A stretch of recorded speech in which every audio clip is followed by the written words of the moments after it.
ನಮಸ್ಕಾರ ವೀಕ್ಷಕರೇ. ಪಶ್ಚಿಮ ಬಂಗಾಳದ ಎಲೆಕ್ಷನ್ ಅಖಾಡ ಇನ್ನಷ್ಟು ರಂಗೇರ್ತಾ ಇದೆ.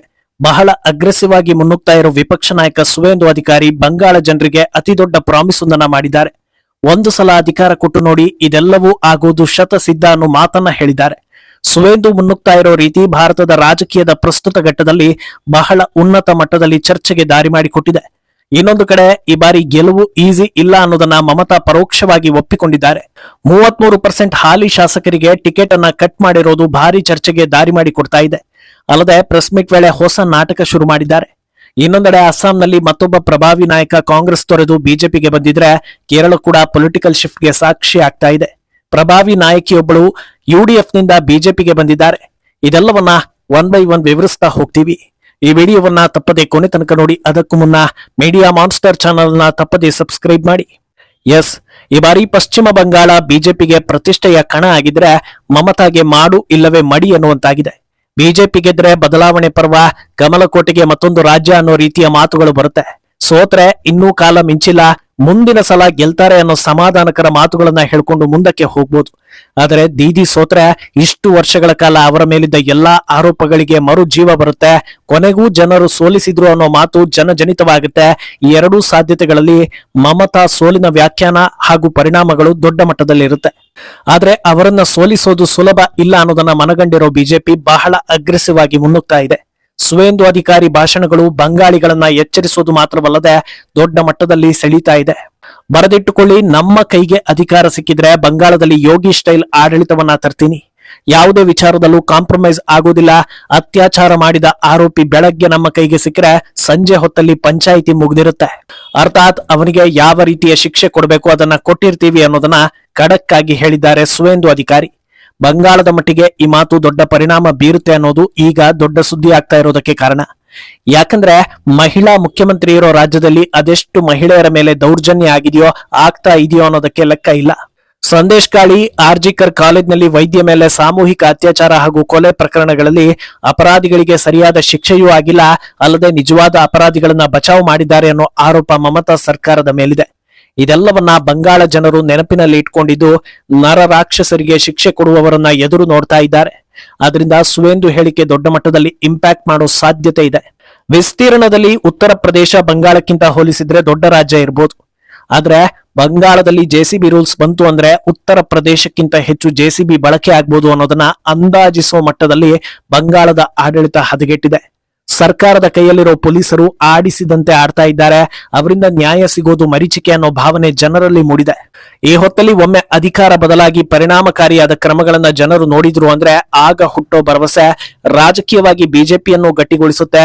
ಬಂಗಾಳದ ಬದಲಾವಣೆಗೂ ನಾಂದಿ ಹಾಡಿದಂತಾಗುತ್ತೆ. ಅದರಿಂದ ಬಂಗಾಳದಲ್ಲಿ ಇಂಥದ್ದೊಂದು ಬದಲಾವಣೆ ಬರಬೇಕು ಅನ್ನೋದನ್ನ ಇಡೀ ದೇಶವೇ ಎದುರು ನೋಡ್ತಾ ಇದೆ. ಈಗಾಗಲೇ ಹೆಜ್ಜೆ ಹೆಜ್ಜೆಗೂ ಮಮತಾ ಬ್ಯಾನರ್ಜಿಯನ್ನ ಕಟ್ಟಿ ಹಾಕೋದಕ್ಕೆ ಎಲ್ಲಾ ರೀತಿಯ ಗೇಮ್ ಪ್ಲಾನ್ ಮಾಡ್ತಾ ಇದ್ದಾರೆ. ಆದ್ರೆ ಇನ್ನೂ ಒಂದು ಕೆಲಸ ಬಾಕಿ ಇದೆ. ಅದು ಸಿಎಂ ಅಭ್ಯರ್ಥಿಯನ್ನ ಬಿಜೆಪಿ ಘೋಷಣೆ ಮಾಡದೇ ಇರೋದು. ಸುವೇಂದು ಸಿಎಂ ಅಭ್ಯರ್ಥಿ ರೀತಿ ಬಿಂಬಿತ ಆಗಿದ್ರು ಪಕ್ಷದಿಂದ ಇನ್ನೂ ಅಧಿಕೃತ ಘೋಷಣೆ ಆಗಿಲ್ಲ. ಅಂದಹಾಗೆ ಸುವೇಂದು ಬಂಗಾಳ ಪಾಲಿಗೆ ಹೀರೋ ಆಗುವ ಎಲ್ಲಾ ಲಕ್ಷಣಗಳು ಕಾಣಿಸ್ತಾ ಇದೆ. ಯಾಕೆ ಈ ಅಭಿಪ್ರಾಯ ಅವರ ಮೇಲಿದೆ ಅಂದ್ರೆ, ಅವರನ್ನ ಹೊರತುಪಡಿಸಿ ಬಂಗಾಳದಲ್ಲಿ ಬಿಜೆಪಿಯ ಕಮಲ ಅರಳಿಸೋದು ಕಷ್ಟ. ಒಂದು ಕಾಲದಲ್ಲಿ ಮಮತಾ ಬ್ಯಾನರ್ಜಿ ಅತ್ಯಾಪ್ತ ವಲಯದಲ್ಲಿದ್ದ ಸುವೇಂದು ಅವರ ಎಲ್ಲಾ ರಾಜಕೀಯ ತಂತ್ರಗಳನ್ನ ನೋಡಿದ್ದಾರೆ. ಅಲ್ಲಿ ಮೋಸ ಅನುಭವಿಸಿದ ಬಳಿಕವೇ ಸೆಡ್ಡು ಹೊಡೆದು ಬಿಜೆಪಿಗೆ ಬಂದಿರೋದು. ಸುವೇಂದು ಇಂಪ್ಯಾಕ್ಟ್ ನಿಂದ ಕಳೆದ ಬಾರಿ ಬಿಜೆಪಿಗೆ ಗಳಿಕೆ ಜಾಸ್ತಿ ಆಯ್ತು. ಮಮತಾಗೆ ನಂದಿಗ್ರಾಮದಲ್ಲಿ ಸೋಲಾಯ್ತು. ಆದ್ರಿಂದ ಮಮತಾರನ್ನ ಮಣಿಸಿ ರೆಜಿಮ್ ಚೇಂಜ್ ಮಾಡೋದಕ್ಕೆ ಸುವೇಂದು ಸರಿಯಾದ ನಾಯಕ ಅನ್ನೋದನ್ನ ಪಕ್ಷ ಗುರುತಿಸಿ ಮುಂದೆ ಬಿಟ್ಟಿದೆ. ಒಂದು ವೇಳೆ ಬಂಗಾಳದಲ್ಲಿ ಬಿಜೆಪಿ ಬಂದು ಸುವೇಂದು ಸಿಎಂ ಆದ್ರೆ ಉತ್ತರ ಭಾರತದ ಆಡಳಿತ ಬದಲಾವಣೆ ಪರ್ವಕ್ಕೆ ದೊಡ್ಡ ಸಾಕ್ಷಿ ಆಗುತ್ತೆ. ಯಾಕಂದ್ರೆ ಯೋಗಿ, ಬಿಸ್ವಾ, ದಮಿಯಂತ ಸಿಎಂಗಳ ಸಾಲಿಗೆ ಸುವೇಂದು ಕೂಡ ಸೇರ್ಪಡೆ ಆಗ್ತಾರೆ. ಇನ್ನು ಒಂದು ಕಡೆ ಬಿಜೆಪಿ ಈ ಮಟ್ಟದಲ್ಲಿ ಅಗ್ರೆಸಿವ್ ಆಗಿ ಹೋಗ್ತಾ ಇದ್ರೆ, ಇತ್ತ ಮಮತಾ ಗೆಲ್ಲೋದಕ್ಕೆ ಯಾವೆಲ್ಲ ತಂತ್ರ ಅನಿವಾರ್ಯವೋ ಅದೆಲ್ಲವನ್ನು ಕೂಡ ಅನುಸರಿಸ್ತಾ ಇರೋದು ಕಾಣಿಸ್ತಾ ಇದೆ. ಇಷ್ಟು ವರ್ಷಗಳ ಕಾಲ ಬಂಗಾಳದಲ್ಲಿ ಟಿಎಂಸಿ ಹೆಸರಲ್ಲಿ ಯಾರನ್ನ ನಿಲ್ಲಿಸಿದ್ರು ಗೆದ್ದು ಬರ್ತಾರೆ, ತೀರಾ ತಲೆಕೆಡಿಸಿಕೊಳ್ಳೋ ಅವಶ್ಯಕತೆ ಇಲ್ಲ ಅನ್ನೋ ರೀತಿ ಇತ್ತು. ಮಮತಾ ಬ್ಯಾನರ್ಜಿ ಅದೆಷ್ಟೋ ಸೀರಿಯಲ್ ಹಾಗೂ ಸಿನಿಮಾ ನಟರನ್ನ ರಾಜಕೀಯಕ್ಕೆ ಎಳೆದು ತಂದು ಟಿಕೆಟ್ ಕೊಟ್ಟು ಗೆಲ್ಲಿಸಿ ಹವಾ ತೋರಿಸ್ತಾ ಇದ್ರು. ಆದ್ರೆ ಈ ಬಾರಿ ಬರೋಬ್ಬರಿ 33% ಹಾಲಿ ಶಾಸಕರಿಗೆ ಟಿಕೆಟ್ ನಿರಾಕರಣೆಯಾಗಿದೆ. ಅಲ್ಲದೆ 15 ಹಾಲಿ ಶಾಸಕರನ್ನ ಬೇರೆ ಬೇರೆ ಕ್ಷೇತ್ರಗಳಿಗೆ ಶಿಫ್ಟ್ ಮಾಡಲಾಗಿದೆ. ಈ ಟಿಕೆಟ್ ನಿರಾಕರಣೆಗೊಂಡವರಲ್ಲಿ ತುಂಬಾ ಸೀನಿಯರ್ಗಳು, ಪ್ರಮುಖ ಅಂತ ಗುರುತಿಸಿಕೊಂಡವರು, ಸಿನಿಮಾ ನಟರು ಕೂಡ ಇರೋದು ಚರ್ಚೆಗೆ ದಾರಿ ಮಾಡಿಕೊಟ್ಟಿದೆ. ಆದ್ರೆ ಈ ಬಗ್ಗೆ ಪ್ರಶ್ನೆ ಕೇಳಿದ್ದಕ್ಕೆ ಗರಂ ಆಗಿರೋ ಮಮತಾ, ಅದು ನಮ್ಮ ಪಕ್ಷದ ಆಂತರಿಕ ವಿಚಾರ ಅಂತ ಹೇಳಿ ಫುಲ್ ಸ್ಟಾಪ್ ಇಡೋ ಪ್ರಯತ್ನ ಮಾಡಿದ್ದಾರೆ. ಎಷ್ಟು ಕ್ಷೇತ್ರಗಳಿಗೆ ಹೊಸ ಮುಖಗಳನ್ನ ತರಬೇಕು ಅಂದ್ರೆ ಯಾವ ರೀತಿ ಸವಾಲ್ ಆಗುತ್ತೆ ಅನ್ನೋದು ಮಮತಾಗೂ ಗೊತ್ತಿದೆ.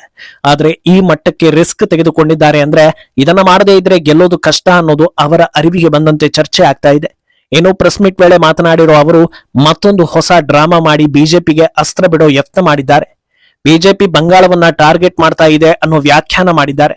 ಆದ್ರೆ ವಾಸ್ತವ ಏನಂದ್ರೆ ಬಿಜೆಪಿ ಟಾರ್ಗೆಟ್ ಮಾಡ್ತಾ ಇರೋದು ಮಮತಾ ಬ್ಯಾನರ್ಜಿಯನ್ನ ಹಾಗೂ ಬಂಗಾಳದಲ್ಲಿ ಗೆಲುವನ್ನೇ ಹೊರತು ಬಂಗಾಳವನ್ನ ಅಲ್ಲ. ಆದ್ರೆ ಮಮತಾ ಬಹಳ ನಾಜೂಕಿನಿಂದ ಜನರ ದಿಕ್ಕನ್ನ ಬೇರೆ ರೀತಿ ತಿರುಗಿಸೋದಕ್ಕೆ ಯತ್ನಿಸ್ತಾ ಇದ್ದಾರೆ ಅನ್ನೋ ಚರ್ಚೆ ಇದೆ. ಆದ್ರೆ ಈ ಭಯದಲ್ಲೂ ಸವಾಲ್ ಹಾಕಿರೋ ಮಮತಾ, ಬಿಜೆಪಿ ಬಂಗಾಳವನ್ನ ಗೆಲ್ಲೋದಿಲ್ಲ, ಚಿಂದಿ ಆಗುತ್ತೆ, ಮತ್ತೆ ಅಧಿಕಾರಕ್ಕೆ ಟಿಎಂಸಿ ಬರುತ್ತೆ ಅಂತ ಗುಡುಗಿದ್ದಾರೆ. ಅಲ್ಲದೆ ತಮ್ಮ ವಿರುದ್ಧವೇ ಮತ್ತೊಮ್ಮೆ ಸ್ಪರ್ಧಿಸೋದಕ್ಕೆ ಭವಾನಿಪುರಕ್ಕೂ ಸುವೇಂದು ಎಂಟ್ರಿ ಕೊಟ್ಟಿದ್ದಾರೆ. ಅದರ ವಿರುದ್ಧವೂ ಗರಂ ಆಗೋ ಮಮತಾ, ನಮಗೆ ಒಂದು ಕ್ಷೇತ್ರ ಮುಖ್ಯ ಅಲ್ಲ, ಎಲ್ಲ 294 ಕ್ಷೇತ್ರಗಳು ಮುಖ್ಯ, ಭವಾನಿಪುರದಲ್ಲೇ ನಮಗೆ ಜಾಸ್ತಿ ಲೀಡ್ ಬರುತ್ತೆ ಅಂತ ಟಕ್ಕರ್ ಕೊಟ್ಟಿದ್ದಾರೆ. ಇನ್ನು ಇತ್ತ ಅಸ್ಸಾಂನಲ್ಲೂ ಕೂಡ ಕಾಂಗ್ರೆಸ್ಗೆ ಮುಖಭಂಗ ಆಗ್ತಾ ಇದೆ. ಹಾಲಿ ಎಂಪಿ ಪ್ರದ್ಯುತ್ ಬರ್ಬಲೋಯ್ ಕಾಂಗ್ರೆಸ್ಗೆ ರಾಜೀನಾಮೆ ಕೊಟ್ಟು ಬಿಜೆಪಿ ಸೇರ್ಪಡೆಯಾಗಿದ್ದಾರೆ. ಅಲ್ಲಿಗೆ 99 ಇದ್ದ ಕಾಂಗ್ರೆಸ್ ಸದಸ್ಯರ ಸಂಖ್ಯೆ ಈಗ 98ಕ್ಕೆ ಇಳಿಕೆಯಾಗಿದೆ. ಮುಂದೆ ಅಲ್ಲಿ ಬೈ ಎಲೆಕ್ಷನ್ ನಡೆದು ಬಿಜೆಪಿ ಕಡೆಯಿಂದ ಇವರನ್ನೇ ಕಣಕ್ಕಿಳಿಸಿದ್ರೆ ಬಿಜೆಪಿಗೆ ಒಂದು ಗೇನ್ ಆಗೋದು ಪಕ್ಕ ಅನ್ನೋ ವಾತಾವರಣ ನಿರ್ಮಾಣ ಆಗಿದೆ. ಇತ್ತೀಚೆಗಷ್ಟೇ ಮಾಜಿ ಸಿಎಂ ಕಾಂಗ್ರೆಸ್ ಹಿರಿಯ ನಾಯಕ ಭೂಪೇನ್ ಬೋರಾ ಕೈಕೊಟ್ಟು ಹೊರಬಂದಿದ್ರು. ಅದರ ಬೆನ್ನಲ್ಲೇ ಈಗ ಇವರು. ಇದು ಈ ಎಲೆಕ್ಷನ್ ನಲ್ಲಿ ತೀರಾ ನೆಗೆಟಿವ್ ಪರಿಣಾಮ ಬೀರಲಿದೆ ಅನ್ನೋ ವ್ಯಾಖ್ಯಾನಕ್ಕೆ ದಾರಿ ಮಾಡಿಕೊಟ್ಟಿದೆ. ಅಂದಹಾಗೆ ಇದರ ಬೆನ್ನಲ್ಲೇ ಹಿಮಂತ್ ಬಿಸ್ವಾ ಸರ್ಮಾ ಮಾಧ್ಯಮದ ಮುಂದೆ ಮಾತಾಡಿ ಕಾಂಗ್ರೆಸ್ಗೆ ಟಕ್ಕರ್ ಕೊಟ್ಟಿದ್ದಾರೆ.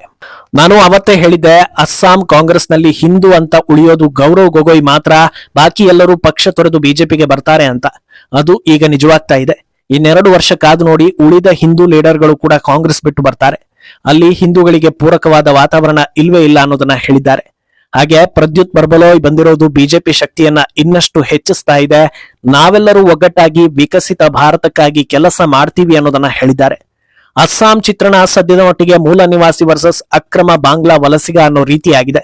ಅಕ್ರಮಗಳನ್ನ ಓಡಿಸಬೇಕು ಅಂದ್ರೆ ಹಿಂದೂಗಳೆಲ್ಲ ಒಂದಾಗಬೇಕು ಅಂತ ಮತದಾರರು ಒಂದಾಗ್ತಾ ಇದ್ದಾರೆ.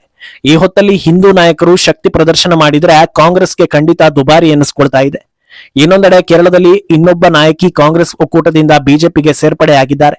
ಕಾಂಗ್ರೆಸ್ನಲ್ಲಿದ್ದ ಅತಿರಾ ಅನಿಲ್ ಕುಮಾರ್ ಬಿಜೆಪಿಗೆ ಬಂದಿದ್ದಾರೆ. ಯಾವುದೇ ರಾಜಕೀಯ ಹಿನ್ನೆಲೆ ಇಲ್ಲದ ನಾನು ಈ ಹಿಂದೆ ಕಾಂಗ್ರೆಸ್ನಲ್ಲಿದ್ದೆ. ಅಲ್ಲಿ ಕೆಲವರ ವರ್ತನೆಯಿಂದ ನನಗೆ ಬೇಸರವಾಗಿದೆ. ಆದ್ರೆ ಕೇರಳವನ್ನ ಉಳಿಸಬೇಕು, ದೇಶವನ್ನ ಉಳಿಸಬೇಕು ಅಂದ್ರೆ ಬಿಜೆಪಿ ಅಧಿಕಾರಕ್ಕೆ ಬರಬೇಕು ಅನ್ನೋ ಅನಿಸಿಕೆ ನನ್ನಲ್ಲಿ ಬಂತು. ಆ ಕಾರಣದಿಂದ ಈ ನಿರ್ಧಾರವನ್ನ ನಾನು ತೆಗೆದುಕೊಂಡಿದ್ದೇನೆ. ರಾಜ್ಯಕ್ಕಾಗಿ ಹಾಗೂ ದೇಶಕ್ಕಾಗಿ ಕೆಲಸ ಮಾಡ್ತೀನಿ ಅನ್ನೋದನ್ನ ಹೇಳಿದ್ದಾರೆ. ಮುಂದೇನಾಗುತ್ತೆ ಅನ್ನೋದನ್ನ ಕಾದು ನೋಡಬೇಕು. ಈ ಬಗ್ಗೆ ನಿಮ್ಮ ಅಭಿಪ್ರಾಯವನ್ನ ತಪ್ಪದೆ ಕಮೆಂಟ್ ಮೂಲಕ ತಿಳಿಸಿ.